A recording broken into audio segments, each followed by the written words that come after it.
চট্টগ্রামে একের পর এক চাঞ্চল্যকর হত্যাকাণ্ডে সম্পৃক্ত থাকার অভিযোগ নগরীর অন্যতম শীর্ষ সন্ত্রাসী সাজ্জাদ হোসেন প্রকাশ ছোট সাজ্জাদের বিরুদ্ধে। পুলিশের চালানো অভিযানে গুলি ছুড়ে পালানোর কীর্তিও ছিল তার, তবে অবশেষে ঈদ শপিং করতে গিয়ে গ্রেফতার হলেন এই শীর্ষ সন্ত্রাসী। বিস্তারিত প্রতিবেদনে। চট্টগ্রামের হাটহাজারী, বায়েজিদ বোস্তামি, চাঁদগাঁও ও পাঁচলাইশ এলাকায় ত্রাসের রাজত্ব কায়েম করা দুর্ধর্ষ সন্ত্রাসী ছোট সাজ্জাদকে গ্রেফতার করেছে পুলিশ। শনিবার রাতে রাজধানীর একটি অভিজাত শপিং মল থেকে তাকে গ্রেফতার করা হয়।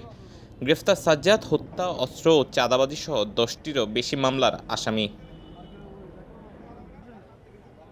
সাজ্জাদকে আটকের পর সংবাদ সম্মেলনে সিএমপি কমিশনার হাসিব আজিজ জানায়, দীর্ঘ 4-5 মাস ধরে প্রযুক্তিগত নজরদারির মাধ্যমে ছোট সাজ্জাদের গতিবিধি পর্যবেক্ষণ করছিল পুলিশ। সাজ্জাদকে ধরার জন্য সিএমপি উত্তর জোনের ডিসি আমিরুল ইসলাম ও অতিরিক্ত উপকমিশনার এডিসি মোহাম্মদ জাহাঙ্গীরের নেতৃত্বে একটি টিম ঢাকায় গোপন অভিযান চালায়। আমাদের ডিসি নর্থ আমিরুল ইসলাম সে একটা ট্রেনিং কোর্সে অলরেডি প্রায় 7 দিন ধরে ঢাকায় অবস্থান করছে এবং পুলিশ হেডকোয়ার্টারের সাথে তার লিয়াজও ছিল এই লোকটাকে ধরার জন্য, সাজ্জাদকে ধরার জন্য। পুলিশ হেডকোয়ার্টারের কাছ থেকে এবং ম্যানুয়াল সোর্সে সে খবর পায় যে গতকাল রাত্রে 8টার দিকে এই যে দুর্ধর্ষ শীর্ষ সন্ত্রাসী সাজ্জাদ সে তার স্ত্রীকে নিয়ে সে শপিং করতে গিয়েছে বসুন্ধরা শপিং কমপ্লেক্সে এবং সিএমপির একটা টিমও ঢাকায় সে এনে রেখেছিল আগের থেকে, কারণ ইন্টেলিজেন্স ছিল যে এই লোকটা ঢাকায় এই সময় এখানে থাকতে পারে। সিএমপির একটা টিম আগের থেকেই ওর সাথে ঢাকায় অবস্থান করছিল।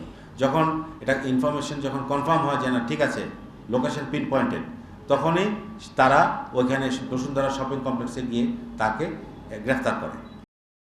বিভিন্ন ভবনে প্রকাশ্যে অস্ত্রবাজি সহ বিভিন্ন অপরাধের সঙ্গে সাজ্জাদ জড়িত বলে জানিয়েছে পুলিশ।